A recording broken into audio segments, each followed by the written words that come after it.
Hallelujah. सबको जय यीशु मसीह जी की। हम धन्यवाद करते हैं आज के दिन के लिए, समय के लिए, शक्ति के लिए कि एक बार फिर प्रभु यीशु मसीह जी ने हमें मौका दिया कि हम उनकी महिमा, आराधना, स्तुति, गवाही, प्रचार, उनके महाति पवित्र शास्त्र के द्वारा, उनके बनाए बच्चों से, लोगों से, उनके वचन के माध्यम से बातचीत कर सके। धन्यवाद करते हैं। इससे पहले कि हम वचन में जाएं, आइए हम लोग प्रार्थना में चलेंगे। प्यारे प्रभु यीशु मसीह नासरी जी, आप पवित्र पवित्र पवित्र प्रभु जी, मैं आपके पवित्र नाम से आता हूँ। धन्यवाद करता हूँ आज के इस दिन के लिए, समय के लिए, शक्ति के लिए। यीशु मसीह प्रभु जी, आपका वादा जहाँ 2 या 3 आपके नाम पर इकट्ठे होते हैं, आप उनके बीच में मौजूद होते हो। मत्ती 18:20 में लिखा है प्रभु जी, आपका वचन कहता है, स्वर्ग आपका सिंहासन, पृथ्वी आपकी पाँव तले की चौकी है। हम प्रभु यीशु मसीह आपके चरणों में बैठते हैं, आपकी ओर ताकते हैं, आपको निहारते हैं, आपको पुकारते हैं और आगे समय बलगड़ी आपके हाथों सौंपते हैं। पिता, पुत्र, पवित्र आत्मा जी, इस सभा का संचालन आप करें। परमात्मा पिता यहोवा जी, परमात्मा प्रभु यीशु मसीह नासरी जी, परमात्मा पवित्र आत्मा जी, इस महाति पवित्र शास्त्र बाइबल के द्वारा आप मुझ बोलने वाले और सुनने वाले हर एक जन से अपने वचन के माध्यम से बातचीत करें और आपका वचन आशीषित सिद्ध है। मैं चाहता हूँ कि प्रभु यीशु मसीह लोगों पर अनुग्रह बन के, आशीष बन के उतरने पाए और प्रत्येक को आशीष दीजिए। कोई भी छूछान खालियाँ ध्यान से जाने ना पाए। सबको वचन सुनाने कान, वचन ग्रहण करने वाला हृदय दीजिए। जिसकी मानसिक चिंता उसे आजाद करना, जिसकी आर्थिक समस्या उसका समाधान करके आशीष देना और जिसको शारीरिक हो, बीमारी हो, उसको चंगा स्वस्थ करके अपनी महिमा लेना। जो भी आराधना, स्तुति, महिमा, गवाही, प्रचार होता है, सब कुछ आपकी महिमा के लिए आपको बहाने पाए। आगे समय पर घड़ी आपके हाथों में सौंपते हुए मैं अपने आप को और सुनने वाले हर एक जन को, देश दुनिया को आपके चरणों में लाते हुए सब कुछ आपके हाथों में देते हैं, एक व्यक्ति को आपके हाथों में देते हुए धन्यवाद धन्यवाद धन्यवाद की भेंट चढ़ाते हुए सब कुछ अपने उद्धार करता, अपने जीवित अनुचर प्रभु यीशु मसीह जी के आदरणीय पवित्र पवित्र पवित्र नाम से मांगते हैं, आमीन। हालेलुया। आइए हम वचन को देखेंगे और मत्ती की पुस्तक 6 अध्याय और 8 आयत। तुम उनके समान ना बनो, क्योंकि तुम्हारा पिता तुम्हारे मांगने से पहले ही जानता है कि तुम्हारी क्या क्या आवश्यकता है। तो हमारा परमेश्वर जो है वो हमारे मांगने से पहले ही जानते हैं कि हम सब मनुष्यों की क्या क्या नीड्स, आवश्यकताएं, ज़रूरतें। पर परमेश्वर चाहते हैं कि मनुष्य सबसे पहले अपने अपराधियों को क्षमा करें। हालेलुया। इसलिए इसमें 9 आयत से आगे लिखा है, यीशु मसीह ने अपने चेलों को इस प्रकार से प्रार्थना करनी सिखाई। तुम इस रीति से प्रार्थना किया करो और ये प्रतिदिन की प्रार्थना है। हालेलुया। हे हमारे पिता, आप जो स्वर्ग में हैं, आपका नाम पवित्र माना जाए, आपका राज्य आए, आपकी इच्छा जैसी स्वर्ग में पूरी होती है वैसे पृथ्वी पर भी हो। हमारे दिन भर की रोटी आज हमें दें और जिस प्रकार हमने अपने अपराधियों को क्षमा किया है वैसे आप भी हमारे अपराधों को क्षमा करें और हमें परीक्षा में ना लाएं परंतु बुराई से बचाएं, क्योंकि राज्य और पराक्रम और महिमा सदा ही आपके हैं। आमीन। मेरे प्रभु यीशु मसीह जी के नाम से आमीन। हालेलुया। 14-15 आयत पे खास बात लिखी है इस प्रार्थना को करने के बाद, इसलिए यदि तुम मनुष्य अपराध क्षमा करोगे तो तुम्हारा स्वर्ग में रहने वाला स्वर्गीय पिता भी तुम्हारे क्षमा करेगा, और यदि तुम मनुष्य अपराध क्षमा ना करोगे तो तुम्हारा पिता भी तुम्हारे अपराध क्षमा ना करेगा। तो परमेश्वर हमारे अपराध तभी क्षमा करेंगे जब हम इस धरती पर अपने अपराधियों को क्षमा करेंगे। क्या है कि बहुत सारे लोग सोचते हैं कि हमारा विरोध हो रहा है और हमारे को तरह तरह की बातें बोली जा रही हैं जो आपको अच्छी नहीं लग रही। यीशु मसीह स्वयं स्वर्ग और पृथ्वी के बनाने वाले परमेश्वर, अल्फा ओमेगा, आदि अंत, प्रथम और अंतिम, और मनुष्य बन के हमारे बीच में आ गए और उन्होंने हमें ये दिखाया कि मनुष्य के ऊपर जब इंसान अपने शरीर में आता है और एक साधारण मनुष्य है तो उसको ज़िंदगी जीने के लिए कितना सेक्रीफाइस, संघर्ष करना पड़ता है। इसलिए यीशु मसीह जी ने 30 साल बड़ा ही कारपेंटर का काम भी, जब से उन्होंने होश संभाला, करीब 15-20 साल वो काम किया। बचपने की भी समय निकाला और वयस्क होने पर उन्होंने सेवा का काम भी शुरू किया और लगभग 3.5 साल उन्होंने सुसमाचार सुनाया। और सुसमाचार सुनाते सुनाते यीशु मसीह एक ऐसी जगह पहुँचे जहाँ परमेश्वर के भवन में आराधना स्तुति महिमा होनी चाहिए और परमेश्वर को देख के क्रोध आया। और उन्होंने, ये मनुष्य थे जब वो बने, तो इसलिए उन्होंने ये दिखाया कि देखो मनुष्य को ऐसे देख के क्रोध आता है कि तुमने मेरे पिता के घर को डाकुओं की खो बना दिया। और उन्होंने उनकी चौकियाँ उलट दी और उनको अपने गमछे से लपेट के कपड़े का कोड़ा बना के और मारा, खदेड़ा। उन्होंने ये दिखाया कि मनुष्य को जब क्रोध आता है तो मनुष्य जब अपने से ऐसी बात जो नहीं होनी चाहिए वो अपने जीवन में देखता है तो अपना संयम खोता है। लेकिन जब यीशु मसीह ने एक बार ऐसा किया, पूरी बाइबल में यीशु मसीह ने एक ही बार ऐसा किया और वो जान गए कि संसार के लोग बहुत ही, इनके अंदर अच्छा कुछ नहीं है। और ये उत्पत्ति में भी लिखा है कि परमेश्वर मनुष्य बना के पछताया और जान गया कि मनुष्य के अंदर हमेशा से ही कुछ बुरा उत्पन्न होता है। इसलिए यहोवा के सामने मनुष्य को मिटाने का प्रश्न आया और ऐसा करके उन्होंने एक नूह, उसकी पत्नी, उसके 3 बेटे, 3 बहुओं को छोड़ के, 8 मनुष्यों को छोड़ के सबको जल प्रलय से नष्ट भी कर दिया। लेकिन मनुष्य को उन्होंने अपनी महिमा के लिए, अपनी इबादत के लिए बनाया, अपना धन्यवाद, अपना प्रणवाद, अपनी प्रशंसा के लिए बनाया। इसलिए परमेश्वर ने नूह को धर्मी जानकर चेतावनी दी कि मैं इस पृथ्वी को जल प्रलय से नष्ट करने पर हूँ और मैं मनुष्य बना के पछताया हूँ, क्योंकि मनुष्य के अंदर कुछ भी अच्छा नहीं भरा होता। उसके शुरू से ही बुरा अंदर उत्पन्न होता है। वो तो जितना भी अच्छी हरकतें करता है वो तभी कर पाता है जब वो सच्चे वचन यीशु मसीह से उसका इनकाउंटर होता है और मुलाकात होती है और वचनों का अध्ययन करता है और पढ़ने के बाद, सुनने के बाद उन पर चलता है, तब जाकर के उसके जीवन में बदलाव आता है।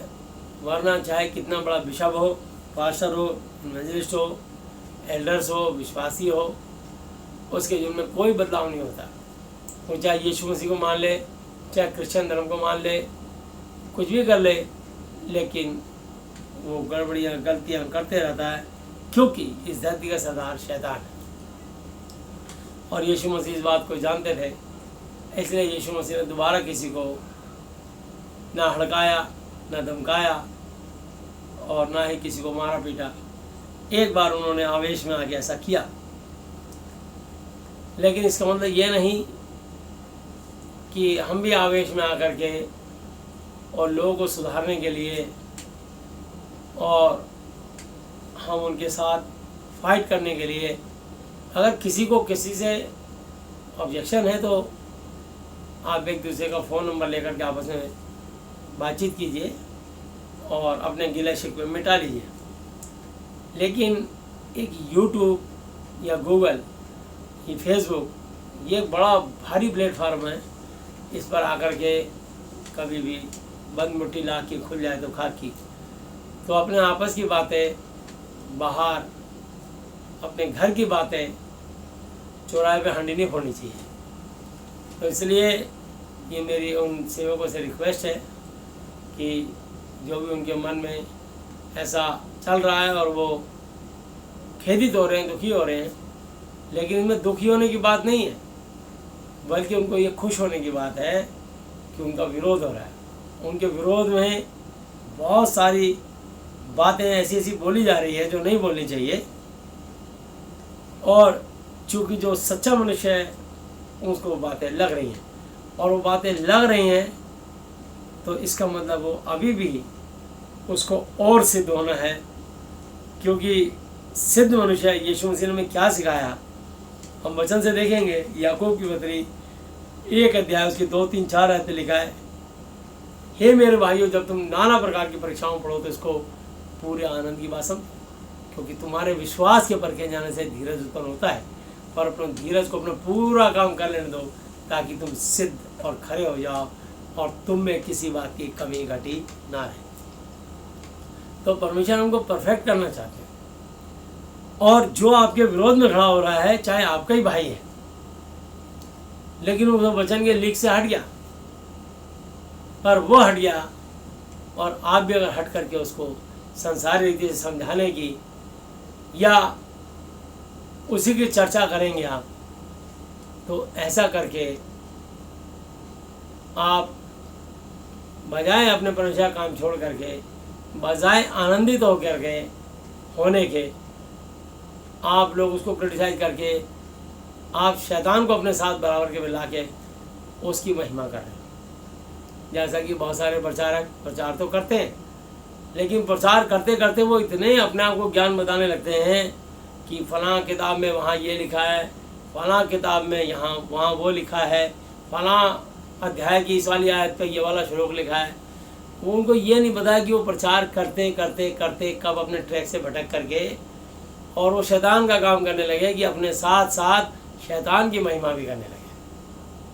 और जबकि ये खास बात सिखाई गई है बाइबल के अंदर, महाति पवित्र शास्त्र निर्गमन 23 की 13 आयत पर, और जो कुछ मैंने तुमसे कहा है उसमें सावधान रहना, दूसरे देवताओं के नाम की चर्चा भी ना करना, वरन बल्कि तुम्हारे मुंह से सुनाए भी ना दे।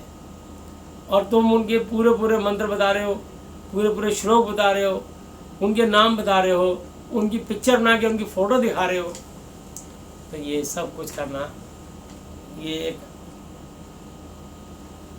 कमजोरी की निशानी है। आपको मैं एक उदाहरण देता हूँ। आप सब मनुष्यों ने हाथी देखा होगा, हाथी, और कुत्ता भी देखा होगा। जिस वक्त गली में हाथी गुजरता है तो गली के कुत्ते इतने बड़े विशाल हाथी को देख के घबरा जाते हैं। इतना बड़ा जीव उन्होंने कभी देखा नहीं होता, और कभी कभी वो आता है तो गली के सारे कुत्ते मिलकर उसको भौंकते हैं, बहुत तेज तेज भौंकते हैं, उसके पास आके भौंकने की कोशिश करते हैं। और हाथी जरा से घूम के अगर एक फुंकार भी मारता है तो कुत्ते, आज तक कभी किसी कुत्ते ने किसी हाथी को नहीं काटा, इतिहास गवाह है। अब आप समझ लीजिए कि शेर तक भी हाथी से डरते हैं। आप समझ लीजिए कि हाथी, वो बात और है कि 10-12 शेर मिल के उसको उछल के चिपट जाएं और अपने पंजे से फाड़ें, क्योंकि वो भी तगड़े होते हैं, जंगल का राजा कहलाता है, क्योंकि वो फुर्तीला होता है। उसके अंदर फुर्ती नहीं है, उसके अंदर बल है, और इनके पास बल भी है और फुर्ती भी है, इसलिए जंगल का राजा शेर है। तो शेर, कई शेर मिल के तब एक हाथी को मार पाते हैं। लेकिन कुत्ता तो भौंकता ही है, उसका भौंकना स्वभाव है, तो वो हाथी को काट तो सकता नहीं। तो हाथी को चिंता करनी नहीं चाहिए। अगर आपकी आत्मा, आपका अपना कॉन्शियस, अपना ज़मीर कहता है कि मैं बाइबल का सही प्रचार कर रहा हूँ, तो फिर आपको ऑब्जेक्शन नहीं होना चाहिए कि आपके विरोध में कोई कुछ भी बोले। आप बिल्कुल साइलेंट हो जाइए और अपने परमेश्वर की महिमा करते चले जाइए। आपको परमेश्वर की दया से लोगों का प्यार, लोगों का आदर, लोगों का दुलार मिल रहा है। लोग आपको लाइक कर रहे हैं, लोग आपको सब्सक्राइब कर रहे हैं। और इस बात को आप देखो अपना चैनल खोल करके कि आपको कितने लाख लोगों ने सब्सक्राइब किया। आप अपना लेवल, उसका लेवल तोड़ के देखो, आप कहाँ और वो कहाँ है। तो एक कुत्ते की तुलना एक शेर के साथ, एक हाथी के साथ कैसे हो सकती है? और फिर कुत्ता कितना ही भौंक ले, लेकिन वो इतना बड़ा मुंह खोल ले, पर हाथी के पैर को कभी काट नहीं सकता। तो इसलिए मैं समझता हूँ कि हाथी को कुत्तों से डरने की जरूरत नहीं होती है। कुत्ते भौंक भौंक के जब मुँह दुख जाएगा अपना चुप हो जाएंगे, और हाथी को अपनी चाल चलते रहना चाहिए, अपना काम करते रहना चाहिए और आनंद और खुशी के साथ। तो मैं आपको बताना चाहता हूँ, अब मैं आपको वचन से लेकर आऊँगा। मैं कहना क्या चाहता हूँ, मैं किसी का नाम नहीं लेना चाहता, लेकिन बहुत अच्छे अच्छे प्रचारक हैं जो बड़ा अच्छा प्रभु की काम करते हैं, सेवा करते हैं। और ऐसा नहीं कि कोई किसी का विरोधी, जब यीशु मसीह तक के विरोधी खड़े हो गए, तो विरोधी कौन होता है? शैतान। जो यीशु मसीह बिल्कुल निष्पाप, निष्कलंक, निर्दोष और परफेक्ट लॉर्ड गॉड, उन तक के विरोध में खड़ा हो गया शैतान। तो अगर आपके विरोध में कोई खड़ा हो गया तो आपको इसमें परेशान होने की ज़रूरत क्या है? आप अपना काम कीजिए। आप प्रभु का काम रोक करके आप उसको सबक सिखाएंगे, आप उसका नाम लेने की बात करेंगे, आप अपने साथ उसकी फ़ोटो दिखाएंगे, तो आप समझ लीजिए कि अभी आप वचन में आपको और मजना है, अभी आपको और मजबूत होना है, ताकि आप परीक्षा में स्थिर रह सको और शैतान के सब जलते तीरों को बुझा सको। तो मैं आपको वचन से बताऊंगा, मत्ती की पुस्तक 5 अध्याय और उसकी 3 आयत से मैं इसको पढ़ना चाहूँगा। बल्कि मैं एक आयत से ले लेता हूँ इसको। ये यीशु मसीह जी के पहाड़ी उपदेश हैं और ये 5 अध्याय की 1 से लेकर 16 आयत तक मैं इसको पढ़ना चाहूँगा। वह इस भीड़ को देखकर पहाड़ पर चढ़ गया और जब बैठ गया तो उसके चेले उसके पास आए और वह अपना मुंह खोलकर उन्हें यह उपदेश देने लगा। कौन से उपदेश? यह उपदेश, धन्य वे जो मन के दीन हैं, क्योंकि स्वर्ग के राज्य उन्हीं का है। धन्य वे जो शोक अफसोस करते हैं, क्योंकि वे शांति पाएंगे। धन्य वे जो नम्र हैं, क्योंकि पृथ्वी के अधिकारी होंगे। धन्य वे जो धर्म के भूखे और प्यासे हैं, क्योंकि वे तृप्त किए जाएंगे। और धन्य हैं वे जो दयावंत हैं, क्योंकि उन पर दया की जाएगी। धन्य हैं वे जिनके मन शुद्ध हैं, क्योंकि परमेश्वर को देखेंगे। और धन्य हैं वे जो मेल करवाने वाले, क्योंकि परमेश्वर के पुत्र कहलाएंगे। तो आज कैसे परमेश्वर के साथ मेल मिलाप होता है? बाइबल में लिखा, आदि में वचन था, वचन परमेश्वर के साथ था, वचन ही परमेश्वर था। तो परमेश्वर कौन? वचन। और वचन कौन? परमेश्वर। तो इस वचन से जो आप मेल मिलाप करा रहे हो और आपकी शिक्षा से, आपके प्रचार से बहुत सारी आत्माओं के जीवन में एक भारी बदलाव आया, एक बहुत बड़ी एक बेदारी आई है और बहुत बड़ी क्रांति आई है। तो आपको खुश होना चाहिए कि प्रभु ने आपको इतना तोड़ा दिया है। तो आप इस बात पे विचलित हो गए,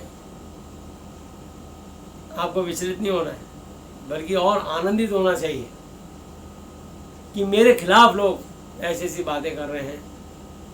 मेरे खिलाफ, वो आपके खिलाफ नहीं है। बाद में लिखा, धन्य वो जो मेरे नाम चाहता है, जो मेरे भेजने वाले को ग्रहण करता है, वो मुझे ग्रहण करता है। और जो मेरे भेजने वाले का विरोध करता है, वो परमेश्वर का विरोध करता है। तो अगर आपका विरोध नहीं कर रहे वो लोग, वो आपकी शिक्षा के पीछे परमेश्वर का विरोध कर रहे हैं और न्याय के दिन परमेश्वर उनसे लेखा ले लेंगे। तो आपको उनसे फाइट करने की जरूरत या उनके लिए परेशान होने की जरूरत नहीं है, या उनकी फ़ोटो दिखा करके उनको ज़्यादा फेमस करने की जरूरत नहीं है कि आप इसका चेहरा देखो, इसका मोहरा देखो, इसका व्यवहार देखो। ये आपको सब करने की जरूरत नहीं है। आप अपने आप को देखो, आप अपने यीशु को देखो। बाइबल में लिखा, दोष ना लगाओ कि तुम पे भी दोष ना लगाया जाए, क्योंकि जिस नाप से तुम नापते हो उस नाप से तुम्हारे भी नापा जाएगा। तो हम जब दूसरे का चेहरा मोहरा दिखा रहे हैं तो हमारा चेहरा मोहरा भी बिगड़ जाएगा, क्योंकि हमारा चेहरा परमेश्वर की आज्ञा के विरुद्ध हो चुका है कि हम उस पर दोष लगाने लगे। और अगर भूचाल आता है तो उसका क्या चिन्ह होता है? धरती हिलने लगती है, लोग घरों से निकल के भागने लगते हैं।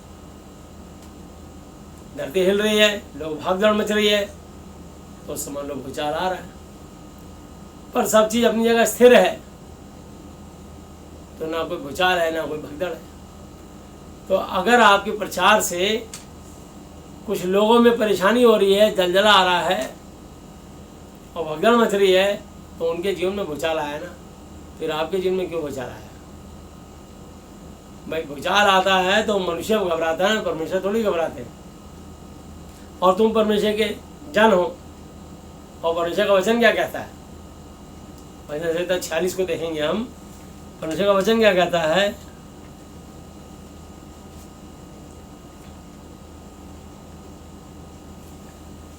परमेश्वर हमारा शरण स्थान, गढ़ और बल है।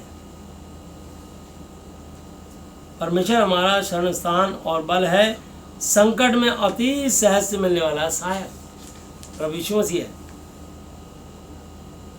इस कारण हमको कोई भय नहीं, चाहे पृथ्वी उलट जाए, चाहे धरती उलट जाए, तब भी आपको मुझको डरना नहीं चाहिए। अब ये कोरोना आया, हमें तो डर नहीं लगा। हर फोन पर कॉल करने से पहले ही एक डरावनी खबर 2-3 मिनट तक सुनो, मास्क लगा लो, सैनिटाइजर से हाथ धो लो, ऐसा करो वैसा करो। हमने तो एक दिन भी सैनिटाइजर नहीं लगाया, क्योंकि हमें अपने परमेश्वर पर विश्वास है और मेरा धर्मी जन विश्वास के द्वारा जीवित रहेगा। विश्वास करने वाले के लिए कोई काम कठिन ना होगा। रोमियो 1:17 पे लिखा है। चाहे पृथ्वी उलट जाए और चाहे पहाड़ समुद्र के बीच में डाल दिए जाएं, चाहे समुद्र गरजे और फेन उठाए, समुद्र गरजे, गर्जना करे और बड़ी बड़ी लहरें उठाए, समझ रहे आप, और पहाड़ उसकी बाढ़ से कांप उठे और पहाड़ उसकी बाढ़ से कांप उठे, मतलब पहाड़ तक भी कांप उठे भाई उस तूफान से। क्योंकि तूफान का इतना तेज प्रसार है कि बड़े बड़े पहाड़ों को भी उखाड़ दिया, बहा के ले गया। पर आप तो परमेश्वर के जन हो, परमेश्वर का आत्मा यीशु मसीह आपके साथ है। जिस बार यीशु मसीह पानी पे चल रहे थे तो पतरस ने और उसके चेलों ने कहा कि देखो बहुत बहुत, उन्होंने कहा बहुत नहीं, मैं तुम्हारा गुरु हूँ। उन्होंने कहा गुरु हो तो आप आवाज़ दीजिए। यीशु ने कहा आ, और पतरस ने पानी में पैर रखा और सड़क बन गई और पतरस भी पानी के ऊपर चलने लगा। तो शैतान ने उसके विश्वास को निर्बल करने के लिए उसका ध्यान बटा दिया और पानी के अंदर घुसा और बहुत तेज उसने फैन उठा दी। तो बहुत तेज उसने जो उसकी लहरें उठाई, तो पतरस ने यीशु मसीह को देखना छोड़ दिया और उठती हुई लहरों को देखने लगा। इसी प्रकार मेरे भाई, मुझे लगता है कि आपने यीशु मसीह को देखना छोड़ दिया, जिन्होंने आपको यूट्यूब पर कहाँ से कतरे को लेके तूने सागर बना दिया, कतरे को लेके तूने सागर बना दिया, हे मेरे यीशु तूने मुझे क्या से क्या बना दिया। मतलब यीशु मसीह ने मुझे और आपको क्या से क्या बना दिया। आप अपना जीवन याद कीजिए, आज से 25-30 साल पहले जब आपकी गवाही क्या थी, और आज परमेश्वर ने आपको अपने वचन का तोड़ा दिया है, आपको आशीष दी है। आपको ना केवल इंडिया बल्कि वर्ल्ड में लोग पसंद कर रहे हैं आपके प्रचार को, और आप एक छोटे से व्यक्ति जिसके अंदर शैतान घुस के अगर आपको विचलित कर रहा है, तो आप भी वचन में कच्चे और बच्चे वाली हरकतें कर रहे हैं जो उचित नहीं। इसलिए आप मत समझिए। बाइबल में लिखा रोमियो 8:31 आयत पे उन बातों से में क्या कहें, यदि परमेश्वर हमारी ओर तो हमारा विरोधी कौन हो सकता है। आप अपने स्टेटस को, अपने लेवल को पहचानिए कि आप क्या हैं और परमेश्वर आपसे क्या योजना लेके चल रहे हैं और आपके साथ कौन है। तो वो आपके विरोध में नहीं खड़ा होगा, वो परमेश्वर के विरोध में खड़ा होगा। परमेश्वर उनसे रेखा ले लेंगे, और वही नहीं, ना जाने उनमें भी कितने लोग और आएंगे जो सच्चे और अच्छे प्रचारकों के विरोध में खड़े होकर बहुत सारी बातें बोलेंगे। लेकिन जो सुलझे हुए अच्छे एक प्रचारक होते हैं, जो वचन को समझते हैं, वो आनंदित रहते हैं। हमें उनको देख के, सुन के खुशी होती है। चाहे वो अनिल कांत भाई हो, चाहे वो डॉक्टर पीसीजे जेफरी हो, चाहे वो जेसीबी माँ का निशा हो, तो चाहे वो जेबी माँ का निशा उनका नाम है, और जेसीबी जेफरी, तो अलग मैं आपको बताना चाहता हूँ कि बहुत सारे ऐसे प्रचारक हैं जो निडर और बेखौफ हो गए। और मैं एक छोटा सा उदास हूँ, हम भी बड़े प्रचारकों का आदर करते हैं, ऐसे में वक्त कुछ नहीं है जो मैंने औरों से ना पाया। तो हमें हर अच्छे बड़े प्रचारक का जो वचन के अनुसार बात करता हो, हमें उनका आदर करना चाहिए और ऐसों का सम्मान करना चाहिए। तो इसमें कोई ऐसी बात नहीं है, लेकिन वचन में लिखा है कि चाहे समुद्र गरजे, चाहे फैन उठाए और चाहे पहाड़ उसकी बाढ़ से कांप उठे, एक नदी है जिसकी लहरों से परमेश्वर के नगर में अर्थात परम प्रधान के पवित्र निवास भवन में आनंद होता है। परमेश्वर उस नगर के बीच में है, वो कभी टलने का नहीं, पाँव फटते ही परमेश्वर उसकी सहायता करता है। तो परमेश्वर मेरी और आपकी सहायता करते हैं। तो आप सोचिए कि आप व्यक्तिगत किसी को समझाने की, बताने की कोशिश मत कीजिए, किसी को क्रिटिसाइज मत कीजिए, और यूट्यूब पर आप आपस में लड़ाई मत कीजिए। इससे बड़ा बुरा असर पड़ता है, गलत मैसेज आता है। बाइबल में लिखा, जिस घर और जिस राज्य में फूट होगी कभी बना नहीं जा सकता। यदि किसी को किसी पर दोष देने कोई कारण हो तो एक दूसरे की सह लो। जैसे प्रभु यीशु मसीह ने तुम्हारे अपराध क्षमा किए, तुम भी एक दूसरे के अपराध क्षमा करो। तो परमेश्वर हमें क्षमा करना सिखाते हैं, इसलिए ना कि यह कि हम उसकी गलतियों को उजागर करें, उनके बारे में उसको क्रिटिसाइज करें और उसको अपने लेवल में साथ में खड़ा करके उसके बारे में बताएं। ये बचपने की निशानी है। अगर आप मैच्योर्ड हैं तो देखिए यहाँ क्या लिखा है, मत्ती 5 अध्याय पे ध्यान से सुनिएगा। धन्य है वे जिनके मन शुद्ध हैं, क्योंकि वो परमेश्वर को देखेंगे। और धन्य है वे जो मेल करवाने वाले हैं, क्योंकि वे परमेश्वर के पुत्र कहलाएंगे। धन्य हैं वे जो धर्म के कारण सताए जाते हैं, क्योंकि स्वर्ग का राज्य उन्हीं का है। धन्य हो तुम जब मनुष्य मेरे कारण तुम्हारी निंदा, बुराई, आलोचना करे और सताए और झूठ बोल बोलकर तुम्हारे विरोध में सब प्रकार की बुरी बातें कहे, एलिगेशन लगाए। तब क्या होना चाहिए? ये यीशु मसीह जी कह रहे हैं क्या करना चाहिए आपको। आनंदित और मगन होना, क्योंकि तुम्हारे लिए स्वर्ग में बड़ा फल है, इसलिए कि उन्होंने उन भविष्यवाणी करने वाले भविष्यवक्ताओं को जो तुमसे पहले थे इसी रीति से सताया था। हालेलुया। तो आनंदित और मगन होना है।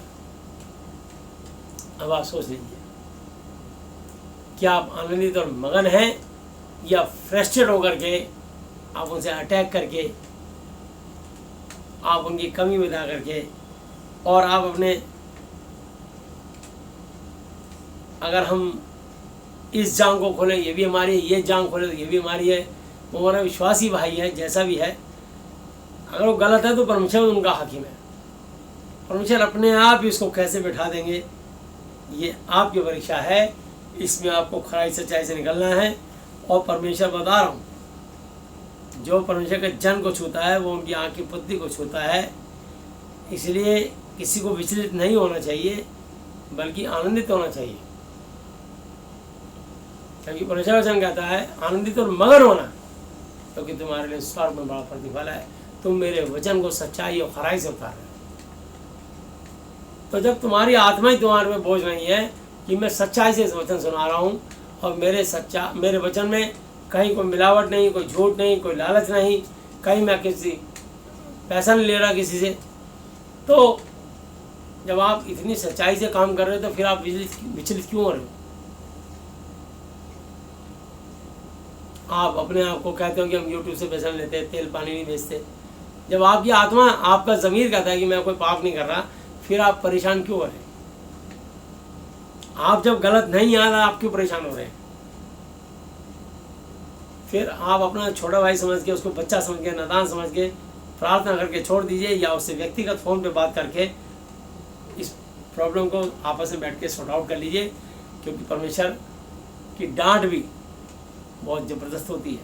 परमेश्वर की डांट को हल्की बात मत समझना। अगर आप इतना ही कह देंगे कि परमेश्वर ही तुझे डांटे, बस इतना ही बहुत है, इतना में काम तमाम हो जाएगा उस व्यक्ति का। इतना कहना ही बहुत है। जिस वक़्त एलिया के खिलाफ राजा ने अपने 51 आदमी को भेजा पकड़ने के लिए, तो उसने बदतमीजी से बात करी, हे एलिया पहाड़ से नीचे उतरा, राजा तेरे को बुलाता, चल हमारे संग चल। तो वो बदतमीजी से बात करी, तो एलिया ने इतना ही से बोला, यदि मैं परमेश्वर का भक्त हूँ तो अभी स्वर्ग से आग उतरे और तुम्हें भस्म कर दे। वो आकाश से आग उतरी और भस्म हो गई। 51 आदमी फिर आए, उन्होंने भी ऐसी बदतमीजी से बात करी। एलिया ने फिर दोबारा यही कहा और 51 लोग कबाब बन गए, मर गए। अब आप सोच लीजिए। तीसरा टोला आया तो उसने कहा मेरी जान और इन सैनिकों की जान तेरे हाथ में, हम तो राजा का आज्ञा का पालन करने के लिए आए हैं और आपको लिवाने के लिए आए हैं, मेहरबानी करके साथ चलिए। तो परमेश्वर का आत्मा ने कहा, इसने नम्रता से बात की है। भाई में लिखा, धन्य वो जो मेरे नाम से आता है, जो मेरे भेजने वाले को ग्रहण करता है, मुझे ग्रहण करता है, चला जाए इसका। तब एलिया पहाड़ से उतरा और उन सैनिकों के साथ गया। तो प्रभु के दास कोई हल्की चीज नहीं होते हैं। बाइबल में लिखा है, प्रभु के दास मती पहला तिमुथियुस 5:17 पे, ये प्रभु यीशु मसीह के दास 2 गुना आदर के योग्य समझे हैं। तो इसलिए आप अपने लेवल को पहचाने, मेहरबानी करके मेरे भाई, और इस झगड़े रगड़े को यहीं ख़त्म कीजिए और आपस में फ़ोन पर बैठ के सॉर्ट आउट कर लीजिए। अगर आप यूट्यूब का मोल नहीं समझते तो यहाँ बड़ी भारी गलती है कि हम अपने भाई बहन को आपस में किसी पे दोषारोपण करें। मती या रोमियो 8:33 में लिखा, कौन है जो मेरे चोरों में दोष लगाएगा, परमेश्वर वो है जो उन्हें धर्मी ठहराने वाला है। फिलिप्पियों 1:18 में लिखा, सो क्या हुआ, चाहे बहाने से चाहे सच्चाई से यीशु मसीह की कथा सुनाई जाती है, इस बात से मैं आनंदित हूँ और आनंदित रहूँगा भी। जब परमेश्वर ही आनंदित है हर प्रचारक से, तो मैं और आप कौन होते हैं किसी के हाकिम? हम किसी को व्यक्तिगत समझाने वाले कुछ नहीं है। हम लोगों तक बात पहुंचा सकते हैं, उसको लोग रिसीव करें या ना करें, माने या ना माने, उनका अपना सेल्फ डिसीजन है। हम अपने प्रभु के वचन को किसी पर थोप नहीं सकते, ये उनका अपना डिसीजन है। परमेश्वर का आत्मा उनके दिल और दिमाग को बदलेगा। उनके लिए प्रार्थनाएं करके घुटनों में आप परमेश्वर से प्रार्थनाएं कीजिए और परमेश्वर आपकी दुआएं सुनिए। जो आप चाहते हैं आपको उस परेशानी से बाहर निकालेंगे। परेशान होने की जरूरत नहीं है।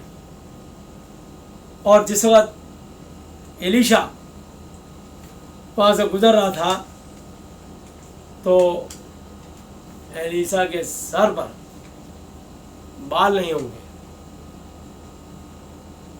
तो वो कुछ बाल यहाँ से गंजा रहा होगा, तो छोटे छोटे बच्चे एलीशा को छेड़ने लगे, ए चंदवे, ए चंदवे, ओए गंजे, इस तरीके से। और ये बात परमेश्वर को बुरी लगी और परमेश्वर ने तुरंत जंगल में 2 रीछियाँ निकली और 42 बच्चों को, 42 बच्चों को फाड़ डाला। आप क्या समझ रहे हो? आप अगर परमेश्वर के भक्त हो, अगर आप सचमुच अपने आप को परमेश्वर का दास समझते हो और आपको लगता है कि मैं बिल्कुल सही प्रचार कर रहा हूँ, तो आपको इस बात की चिंता करने की जरूरत नहीं है कि आप उसके साथ यूट्यूब पर फाइट करें या उसके साथ अपनी फ़ोटो लगा के उसकी कमियां बताएं। आप परमेश्वर की कमी दिखा रहे हैं। वो जन भी यीशु मसीह को मानता है और आप भी यीशु मसीह को मानते हो, पर तुम्हारी आपस की प्रॉब्लम यूट्यूब पर नहीं आनी चाहिए। आप देखिए कितना अच्छा अनिल कांत जी संदेश देते हैं। मैं आज कभी किसी का नाम नहीं लेता हूँ, पर आज नाम लेके सचमुच एक प्रेम का मैसेज देते हैं, 2-2, 5-5 मिनट का। भाई पॉल दिनाकरण बड़े अच्छे अच्छे सेवक हैं जो बड़ा मधुर और मीठा प्रचार करते हैं। भाई सूरज परमानी है, बहुत सारे हैं। भाई मोहन सिंह लाजरस है। तो ऐसा नहीं है कि एक से एक अच्छे प्रचारक हैं कि दुनिया में आप या मैं ही बचे हैं कि हम ही सबसे बड़े और अच्छे प्रचारक हैं। इस बात को तो एलिया ने भी कह दिया कि मैं अकेला बचाऊं। परमेश्वर ने कहा ये गलती में मत रहना, मैंने 7000 पुरुष रख छोड़े हैं जिन्होंने बॉल के आगे घुटने नहीं टेके। तो ये आपकी गलती हो सकती है कि शायद आप बहुत अच्छे प्रचारक बन गए। ये परमेश्वर की अनुग्रह है आप पर कि परमेश्वर ने आपको ऐसा तोड़ा दिया है, तो इसके लिए आपको धन्यवाद देना चाहिए। पर परीक्षा में फेल मत होइए, आनंदित और मगन होइए, क्योंकि स्वर्ग में तुम्हारा लिए बड़ा प्रतिफल है। मूसा ने कहा मैं बोलने में भद्दा हूँ, कौन मेरी सुनेगा प्रभु? यहोवा ने कहा मत बोल कि मैं भद्दा हूँ, मैं जानता हूँ कि तू भद्दा है। हारून बोलने में निपुण है, पर मैंने हारून को नहीं चुना, मैंने तुझे चुना। वो तेरा सहायक और तेरा मुंह बनेगा। तो इसलिए परमेश्वर की बात है, परमेश्वर किसको चुनते हैं? अगर आपको चुनाव से अपना काम ले रहे हैं, मेहरबानी करके हाथ जोड़कर विनती है, यूट्यूब पर एक दूसरे की बदनामी ना करो। यूट्यूब को कोई खिलवाड़ या मजाक मत समझो। ये एक बहुत बड़ा चैनल है, बहुत बड़ा एक प्लेटफार्म है जो हम जैसे छोटे मोटे प्रचारकों को बाहर तक, लोगों तक पहुंचाते हैं और लोगों से परिचित कराते हैं और इंट्रोड्यूस करा के उनका तो नाम चैनल होता है कि यूट्यूब है, लेकिन साथ में वो लोगों को भी फेमस करते हैं जो लोग यूट्यूब पर अपना प्रोग्राम लेकर आते हैं। तो हमें तो यूट्यूब वालों को भी धन्यवाद देते हैं कि प्रभु इस यूट्यूब को भी बहुत आशीष दे, फेसबुक वालों को आशीष दे, इस गूगल सबको आशीष दे कि जो मीडिया के माध्यम से प्रभु ये आपका संदेश जो है बाहर तक, हमारा संदेश हमारे द्वारा आपका संदेश बाहर तक पहुंचाते हैं। तो हम तो इनके आभारी हैं, हम यूट्यूब के आभारी हैं। लेकिन आपको यूट्यूब ने अगर एक प्लेटफॉर्म में जगह दी है तो इसलिए नहीं दी है कि आप आकर के टॉम एंड जेरी की तरह लड़ाइयाँ करें। मेहरबानी करके एक बंद कर दीजिए। ये एक बचकाना हरकत है और बचपना है और ये उचित नहीं है, ये अशोभनीय बात है। मेरी हर उस भाई बहन से रिक्वेस्ट है, जीवन में कभी भी यूट्यूब पे कोई किसी के लिए फाइट ना करे, ठीक है। कहो कितना बुरा क्या होगे, ज़्यादा होगा तो अनलाइक दे देंगे, बस। ये तो लोगों की अपनी इच्छा ना, चाहे आपको लाइक दें चाहे अनलाइक, तो उसमें उनकी इच्छा है, छोड़ दीजिए। सब्सक्राइब करें या ना करें, इसमें आप यीशु मसीह को धन्यवाद दीजिए कि यीशु मसीह ने जितने लोगों से लाइक दिलवाया, जितने लोगों ने सब्सक्राइब किया, उसके लिए यीशु मसीह जी आपका धन्यवाद हो कि हम इस योग्य तो नहीं थे, लेकिन हमें 10 भी 50 100 500 लोगों ने अगर पसंद किया तो ये सिर्फ आपकी दया, अनुग्रह, करुणा का प्रतिफल है। तो इसलिए आप हमारे छोटे भाई हो, हम आपको दोनों को ही समझा रहे हैं।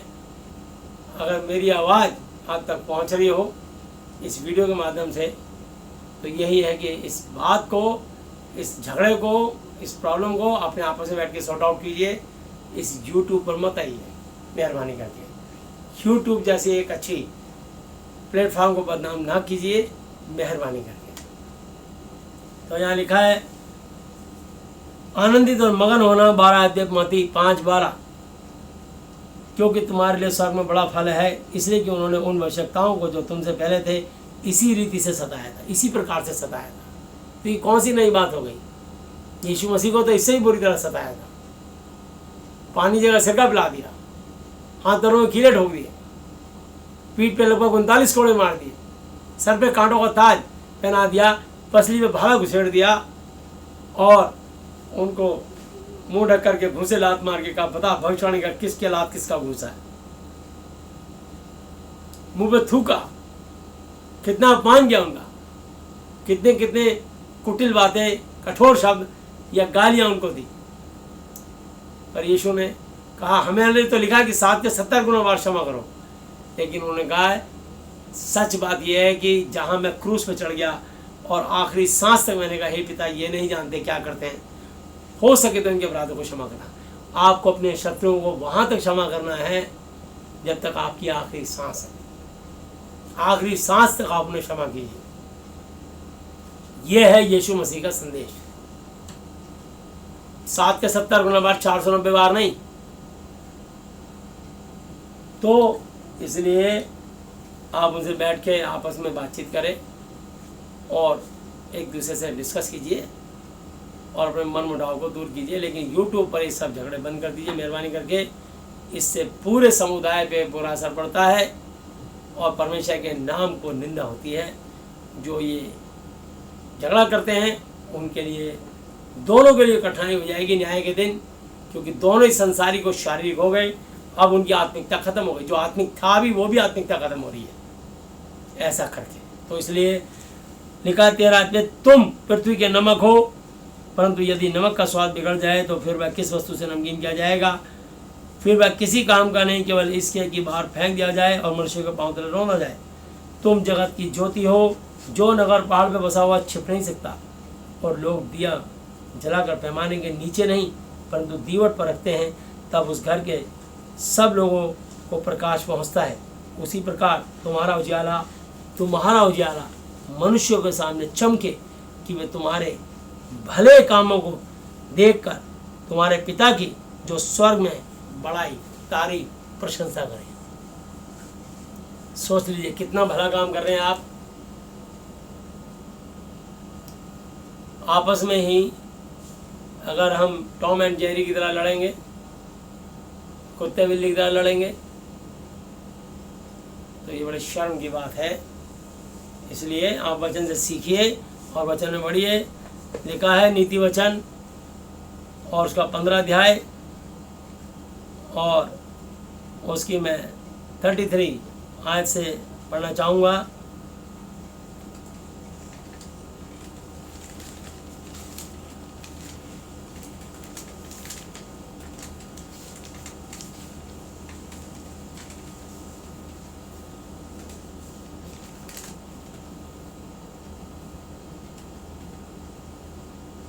बल्कि 28 आयत से मैं पढ़ना चाहूँगा 15 कि एक आयत और 28 आयत से मैं आगे कंटिन्यू पढ़ूंगा। पहले एक आयत पढ़ूंगा।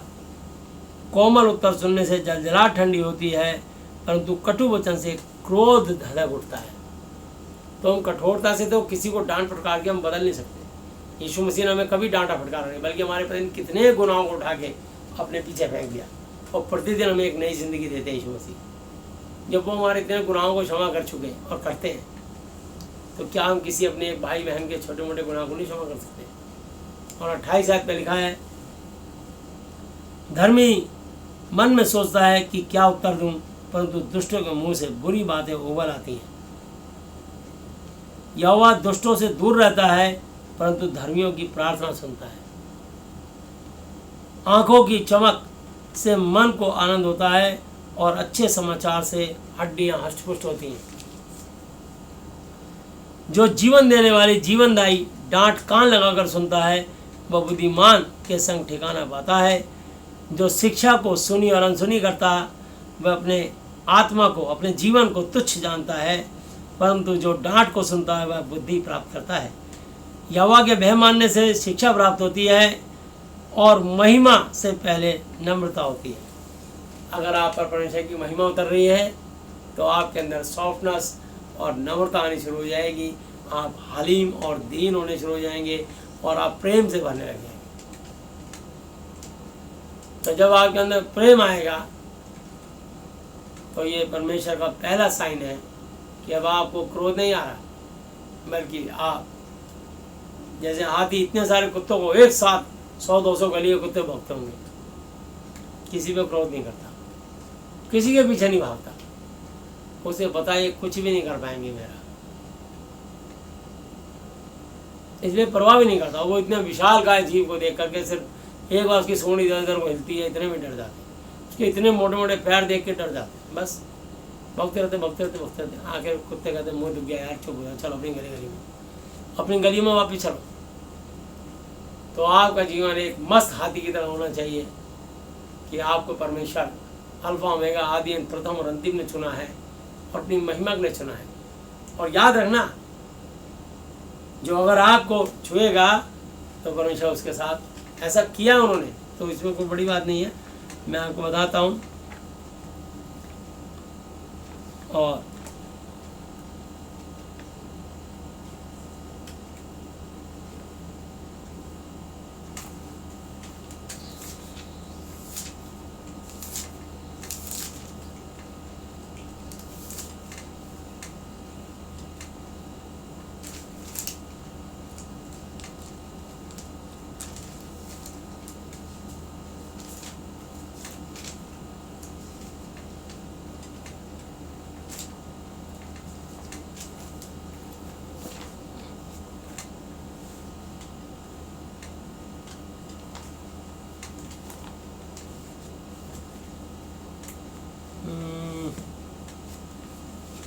हालेलुया, हालेलुया, हालेलुया, हालेलुया।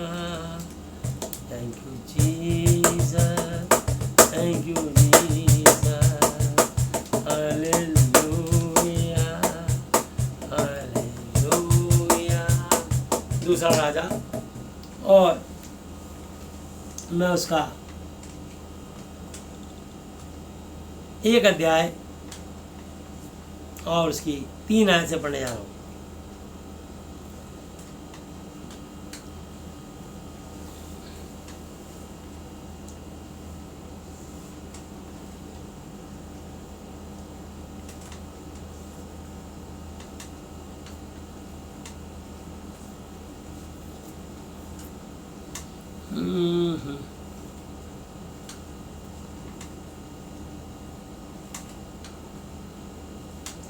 बल्कि मैं आपको एक ऐसे लूँगा और दूसरा राजा 1 अध्याय और उसकी 1 ऐसे। आप के मरने के बाद मोआब इसराइल के विरुद्ध हो गया और अहज्या और झिलमिलीदार खड़गी में से जो शोमरोन में उसकी अटारी में थी गिर पड़ा और बीमार हो गया। तब उसने दूतों को यह कहकर भेजा कि तुम जाकर एक्रोन के बाल जबूब नाम देवता से यह पूछाओ कि क्या इस बीमारी से बचूंगा कि नहीं। हालेलुया। तो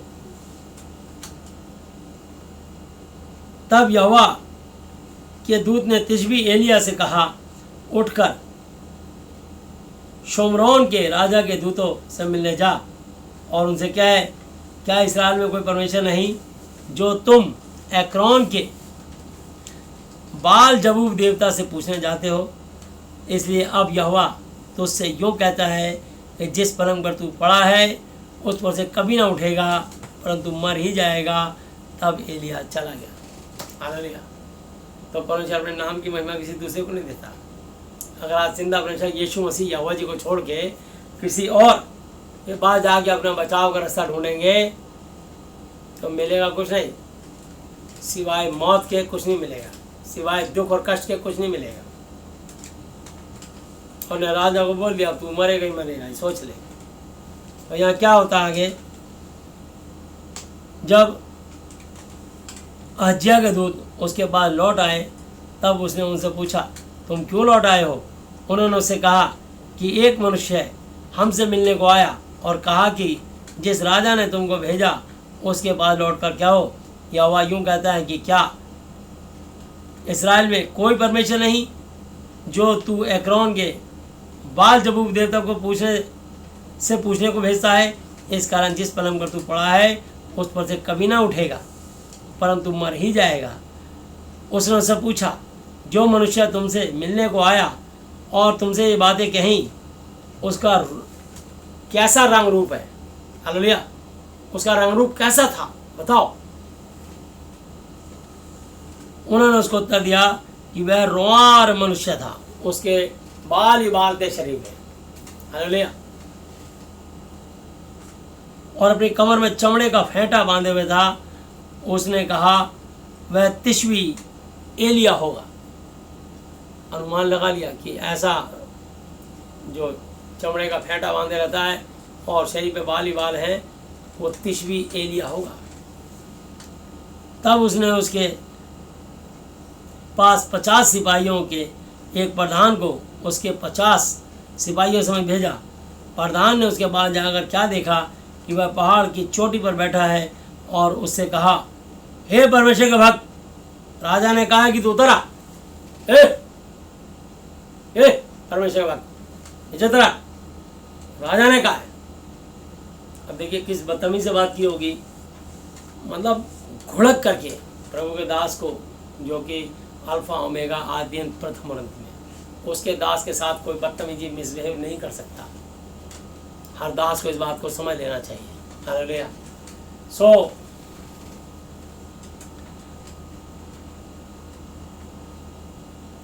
एलिया ने उस 50 सिपाहियों के प्रधान से कहा यदि मैं परमेश्वर का भक्त हूँ तो आकाश से आग गिरकर तुझे और तेरे 50 समेत भस्म कर डाले।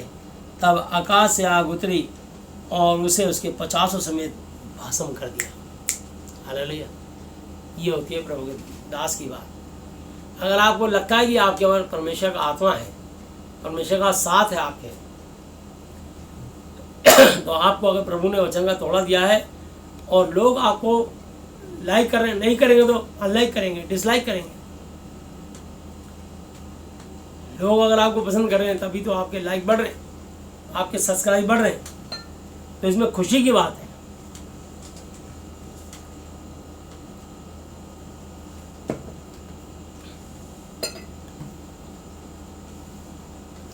फिर राजा ने उसके पास 50 सिपाहियों के एक और प्रधान को 50 सिपाहियों समेत भेज दिया।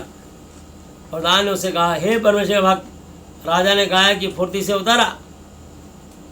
इन्होंने बदतमीजी से बात करी, तुरंत नीचे उतर, हम तुझे पकड़ के लेके चलेंगे, राजा का आदेश है। सिपाहियों ने ऐसी हरकत कर दी प्रभु के दास के साथ। हाँ, प्रभु के दास देखो क्या कहते हैं। एलिय्याह ने उत्तर देकर उससे कहा, यदि मैं परमेश्वर का भक्त हूँ तो आकाश से आग गिरकर तुझे और तेरे 50 समेत भस्म कर डाले। तब आकाश से परमेश्वर की आग उतरी और उसके 50 समेत भस्म कर दिया। 2 ग्रुप 50-50 और एक उनका सेनापति 51 लोग आग में भस्म हो गए 2 बार। प्रभु के दास को हल्की बात मत समझना, और ना अपने परमेश्वर को तो कदापि नहीं। हालेलुया। फिर राजा ने तीसरी बार 50 सिपाहियों के एक और प्रधान को 50 सिपाहियों समेत भेज दिया, और 50 का वह तीसरा प्रधान चढ़कर एलिय्याह के सामने घुटनों के बल गिरा। देखिए इसकी समझदारी। सिपाही था, तलवार, भाले, बल्लम सब कुछ हाथ में था, लेकिन आदर के साथ वो जान गया कि 2 सेना का तो कबाब बन चुका है, अगर हम गए तो हमारा भी यही हाल हो सकता है। तो उसने कितनी तहजीब और अदब से और गिड़गिड़ा के बात करी। उसने कहा, सबसे पहले तो घुटने टेक करके घुटनों के बल गिरा और गिड़गिड़ा कर रिक्वेस्ट करके उससे कहने लगा कि हे परमेश्वर के भक्त, मेरा आत्मा और मेरे इन सिपाहियों का आत्मा, तेरे इन 50 दासों के आत्मा, इनका जीवन तेरी दृष्टि में अनमोल बेशकीमती ठहरे। हम तो राजा के सेवक, गुलाम हैं, नौकर हैं, और आपसे विनती करने आए हैं। राजा का आदेश है, वो भी नहीं टाल सकते, वरना राजा हमारी गर्दन अलग कर देगा। और अगर आपसे बदतमीजी करी तो आप हमें आग में भस्म कर दोगे। 50-50 करके 2 ग्रुप तो हो गए काम। तो हम पे दया करें मेहरबानी करके। हमारी आत्मा, हमारा जीवन, हमारा सांस आपकी दृष्टि में अनमोल ठहरे। तो यहाँ लिखा है,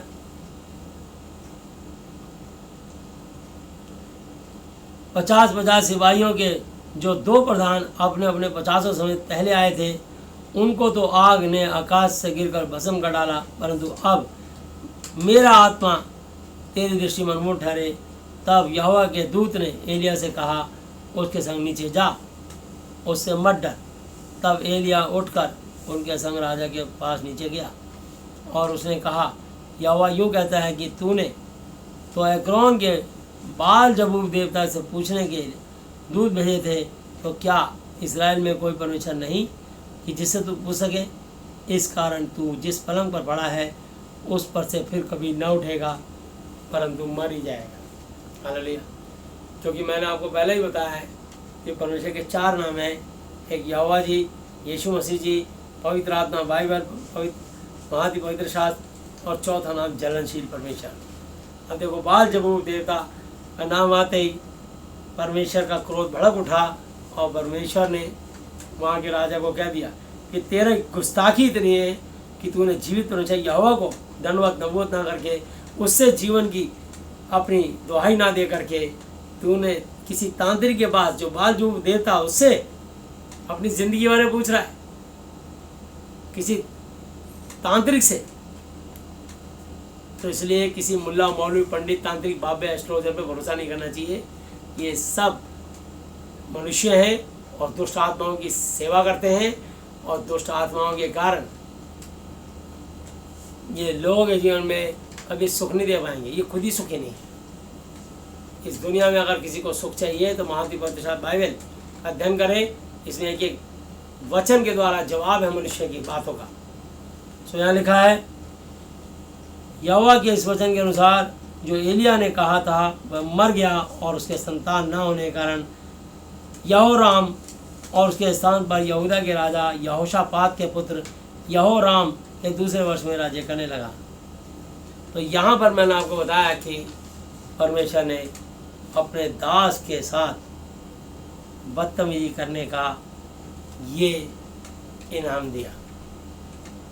तो आप क्या समझते हैं? इब्रानी 13 की 8 आयत में लिखा है कि यीशु मसीह कल, आज और युवान भी एक साथ। वो नहीं बदला, फिर आप क्यों बदलते हैं? फिर आप अपनी फाइट खुद क्यों कर रहे हैं? क्रोध को अवसर दो, क्योंकि लिखा पलटा लेना मेरा काम है। मैं ही बदला दूंगा और मैं ही बदला लूंगा। यदि तेरा बैरी भूखा हो तो उसे खाना खिला, यदि प्यासा हो तो उसे पानी पिला। ऐसा करके तुम उसके सर पे आग के अंगारों का ढेर लगाओगे। बुराई से ना हारो, परंतु भलाई से बुराई को जीत लो। तो इसलिए रोमियो 12 की 14 से लेकर 21 आयत तक अपने सताने वालों तक को आशीष और शराब ना दो। वो तो आपका विश्वासी जन है। ठीक है, वो ट्रैक से लीक से भटक गया, बहुत कुछ अनाप शनाप हो सकता बोल रहा हो और आपको हर्ट हुआ हो, तो जो सच्चाई से काम करेगा उसके खिलाफ शैतान कुछ ना कुछ तो बोलेगा। यीशु मसीह ने सच्चाई से काम किया, शैतान ने यीशु मसीह के खिलाफ बहुत कुछ बोला, यहाँ तक बोला कि ये तो दुष्टात्माओं की सहायता से दुष्टात्माओं को निकालता है। तो यीशु मसीह जी ने जवाब दिया कि अगर शैतान ही शैतान को निकालने लगे तो उसका राज्य क्यों कर बना रहेगा? दुष्टात्मा ही अगर दुष्टात्मा को निकालेंगी तो उसका राज्य क्यों कर किस प्रकार बना रहेगा? इसलिए इस बात का ध्यान रखें कि परमेश्वर यदि हमारी ओर है तो हमारा विरोधी कौन हो सकता है? हालेलुया। तो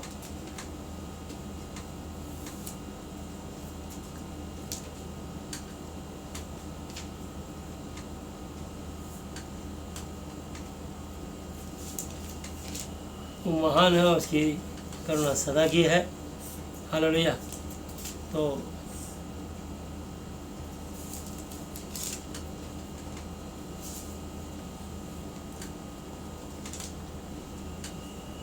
आइए हम लोग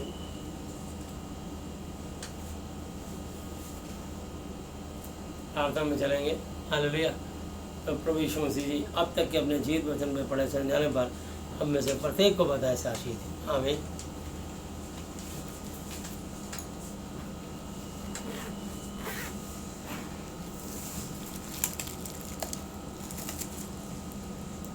आइए हम लोग प्रार्थना में चलते हैं। हे हमारे पिता, आप जो स्वर्ग में हैं, आपका नाम पवित्र माना जाए, आपका राज्य आए, आपकी इच्छा जैसी स्वर्ग में पूरी होती है वैसे पृथ्वी पर भी हो। हमारे दिन भर की रोटी आज हमें दे, और जिस प्रकार हमने अपने अपराधियों को क्षमा किया है वैसे ही आप भी हमारे अपराधों को क्षमा करें, और हमें परीक्षा में ना लाएं परंतु बुराई से बचाएं, क्योंकि राज्य और पराक्रम और महिमा सदा ही आपके हैं, मेरे प्रभु यीशु मसीह जी के नाम से आमीन। हालेलुया, हालेलुया, हालेलुया। प्रभु यीशु मसीह जी, आज मैंने जितना भी वचन सुना, ये सब वचन मेरे और मेरे परिवार के सदस्य के जीवन में 1000 गुना फल लाए। प्रभु यीशु मसीह जी, आज मैं इस धरती पर अपने पूरे हृदय से, अपने पूरे मन से सब अपराधियों को क्षमा करता हूँ और आपसे प्रार्थना, विनती और निवेदन करता हूँ कि आप भी मेरे पापों को, श्रापों को, गुनाहों को, गलतियों को, जानी अनजानी भूलों को क्षमा कीजिए। प्रभु यीशु मसीह जी, आप मुझे और मेरे परिवार के सदस्यों को मानसिक चिंताओं से, आर्थिक समस्याओं से, शारीरिक बीमारियों से और हर तरह की अशुद्ध आत्माओं से आज़ाद, चंगा और स्वस्थ कीजिए। प्रभु यीशु मसीह जी, आज से आप ही मेरे पिता, गुरु और परमेश्वर हो। मैं आपका बेटा, चेला और विश्वासी हूँ। प्रभु यीशु मसीह जी, आपने मेरी प्रार्थनाएं सुनी, सुन के स्वर्ग से आशीषों को खोला, इसके लिए मैं आपको धन्यवाद देता हूँ। धन्यवाद पिता यहोवा जी, धन्यवाद प्रभु यीशु मसीह जी, धन्यवाद पवित्र आत्मा जी, मेरे प्रभु यीशु मसीह जी के नाम से आमीन। हालेलुया, हालेलुया, हालेलुया। बोलो प्रभु यीशु मसीह की जय। यीशु मसीह की महिमा करता है। आइए हम लोग प्रार्थना में चलेंगे। प्यारे प्रभु यीशु मसीह नाम से जी, आप पवित्र पवित्र पवित्र प्रभु जी, मैं धन्यवाद करता हूँ आज के इस दिन के लिए, समय के लिए, संगति के लिए। प्रभु जी, जो आपके जन को छूता, आपकी आँख की पुतली को छूता है प्रभु जी, मान प्रभु हम प्रार्थना करते हैं प्रभु यीशु मसीह, स्वर्ग आपका सिंहासन, पृथ्वी आपके पांव तले की चौकी है। हम प्रार्थना करते हैं प्रभु पूरे मान प्रभु इस धरती पर जितनी भी कंट्रियाँ हैं, एक कंट्रियों के राष्ट्रपतियों को, प्रधानमंत्रियों को, मंत्रिमंडल को और वहाँ के निवास करने वाले निवासियों को, मुख्यमंत्रियों को, सबको आपके हाथों सौंपते हैं। विशेषकर देश और दुनिया से कोरोना को समाप्त करें और हर तरह की बीमारियों से, हर तरह की अशुद्धात्माओं से उनको आज़ाद करें। और विशेषकर अपने भारत के लिए, इंडिया के लिए प्रार्थना करते हैं प्रभु जी। अपने भारत के राष्ट्रपति, महामहिम राष्ट्रपति महोदय और भाई उपराष्ट्रपति जी, प्रधानमंत्री जी, गृह मंत्री जी, रक्षा मंत्री जी, स्वास्थ्य मंत्री जी, महावेशर हम प्रार्थना करते हैं उद्योग मंत्री जी, कृषि मंत्री जी, पेट्रोलियम मंत्री जी, ट्रांसपोर्ट मिनिस्टर और प्रभु जी प्रार्थना करते हैं जितने भी और मंत्री गण हैं और मंत्रिमंडल हैं और लोकसभा राज्यसभा के MP हैं, प्रत्येक को आपके चरणों पर लाते हैं। उन सबको आशीष दीजिए, कोरोना वायरस से बचा के रखें और उनको आशीष दीजिए।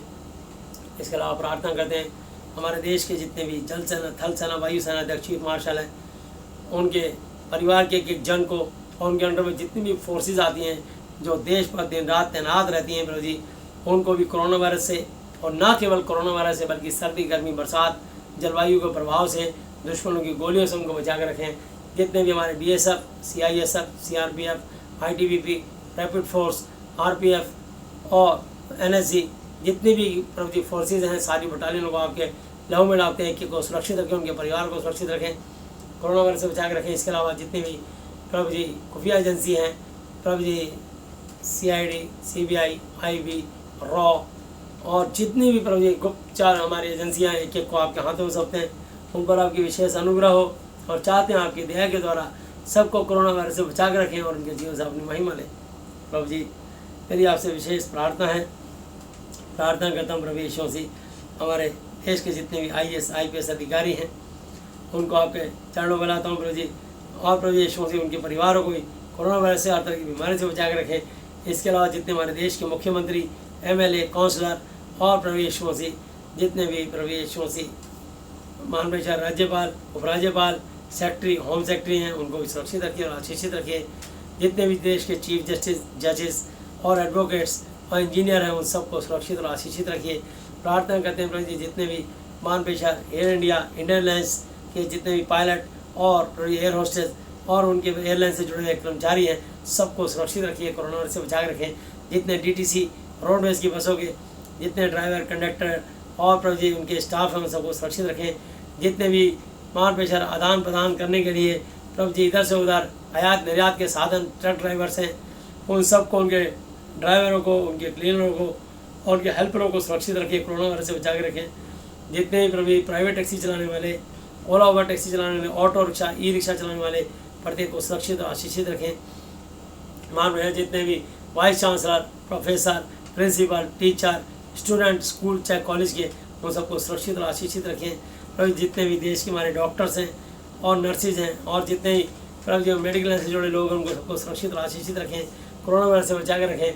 जितने भी प्रभु जी हमारे देश के मान पेशा पुलिस फोर्सेज हैं, एक सिपाही से लेके प्रभु यीशु से SHO, ACP, DCP, DIG, IG और प्रभु जी DG और जितने होम प्रभु यीशु सेक्रेटरी हैं, जितने प्रभु जी उन सबको आप सुरक्षित रखें और आशीष दें। प्रभु जी हम प्रार्थना करते हैं, धन्यवाद करते हैं प्रभु यीशु मसीह, कोरोना वायरस से बचा कर रखें। जितने भी सफाई कर्मचारी हैं, जितने भी गार्ड हैं, प्रभु जी सिक्योरिटी गार्ड, प्राइवेट कंपनी में काम करने वाले, उनको, उनके परिवारों को बचा कर सुरक्षित रखें। जितने MCD, NDMC के कर्मचारी उन सबको सुरक्षित रखें। प्रभु जी हम प्रार्थना करते हैं प्रभु जी जितने भी बैंक कर्मचारी हैं, जल बोर्ड निगम के कर्मचारी हैं, विद्युत विभाग के कर्मचारी हैं, प्रत्येक को सुरक्षित और आशीषित रखें। प्रार्थना करते हैं प्रभु यीशु मसीह हमारे देश के महान बेशर एक एक किसानों को, जितने जो हमारे को फसल उगा के देते हैं प्रभु जी, महान बेशर उन किसानों के परिवारों को और उनके एक एक जन को सुरक्षित रखें, कोरोना वायरस से बचा कर रखें। आपसे विनती प्रार्थना निवेदन करते हैं और धन्यवाद करते हैं प्रभु यीशु मसीह। महान बेशर जितने शॉपकीपर्स हैं, जितने भी परचून वाले, बेकरी वाले और प्रभु जी मदर डेयरी वाले, दूध वाले, प्रभु यीशु मसीह फल फ्रूट वाले, सब्जी वाले, धोबी मोची नाई और जितने भी छोटे छोटे काम करने वाला कर्मचारी हो, एक एक प्राइवेट कंपनी काम करने वाला हो, प्रत्येक को आशीष दीजिए। जिनकी नौकरियाँ चली गई उनको नौकरी से फिर से बहाल कीजिए और प्रभु जी जिनकी तनख्वाहें रुकी उनको तनख्वाह दीजिए।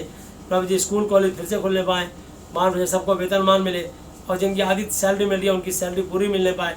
हम प्रार्थना करते हैं जिनकी तनख्वाहें रुकी उनको तनख्वाहें मिलने पाए, देश की अर्थव्यवस्था को सही करें। जितने भी नेतागण हैं उन सबको सदबुद्धि ज्ञान समझ दें, उनके जीवन से अपनी महिमा लें। जितने जेलों में कैद हैं प्रभु जी, उन कैदियों को रिहाई दीजिए और कोरोना वायरस से बचा कर रखें। जितने पालखानों में कैद हैं उनको भी रिहाई दीजिए और चंगा स्वस्थ कीजिए। जितने भी प्रभु यीशु मसीह ईमान पेशर ब्लाइंड स्कूल में जो बच्चे देख नहीं सकते, सुन नहीं सकते, बोल नहीं सकते, उनको आँखों की देखने की रोशनी प्रदान कीजिए, सुनने की शक्ति, बोलने की शक्ति, और कोरोना वायरस से बचा कर रखें। जितने प्रभु जी अस्पतालों में मरीज बने पड़े हैं हम उनके लिए प्रार्थना करते हैं प्रभु यीशु मसीह, आप उन सबको, किसी को भी कैंसर, किडनी पैरालाइज, बोन में छेद, brain tumour, blood pressure, sugar, गठिया, एड्स, पायरिया, रसौली, हर्निया, अपेंडिक्स और प्रभु जॉइंट पीलिया और कोई भी मार पेशाब, बीड़ी, सिगरेट, शराब, चरस, अफीम, गांजा, स्मैक, तंबाकू, गुटखा किसी से भी प्रेरित हो, सबको दुष्ट आत्मा से आज़ाद करें। हमारे देश और दुनिया को पूरी तरह चंगा स्वस्थ कर दीजिए यीशु मसीह। हम प्रार्थना करते हैं और धन्यवाद करते हैं प्रभु जी, आपके मार खाने से, कोड़े खाने चंगे स्वस्थ हो चुके हैं। धन्यवाद करता हूँ प्रभु यीशु मसीह। माँ ने जिसके भी कमर में तकलीफ आई जाती है तो आप उसे निकाल रहे हो प्रभु, चाहे सर्वाइकल प्रॉब्लम, रीढ़ की हड्डी में जहाँ भी दर्द था उसे आप निकाल रहे हो। यीशु के नाम से दांत, खाज, खुजली यीशु के नाम से सूख के खत्म हो जाए। हर एक स्किन डिजीज, चर्म रोग जड़ से खत्म हो जाए। प्रभु जी आपके क्रूस पे चढ़ने का चंगे स्वस्थ हो चुके हैं। जिसके भी प्रभु जी हाथ पैरों में तकलीफ आई जाती है, गठिया भाई, हाथ पैरों का, जोड़ों का दर्द, जॉइंट्स पेन, यीशु के नाम से बाहर निकल जा। आप उन्हें आज़ाद करो, इसके लिए हम धन्यवाद करते हैं प्रभु जी।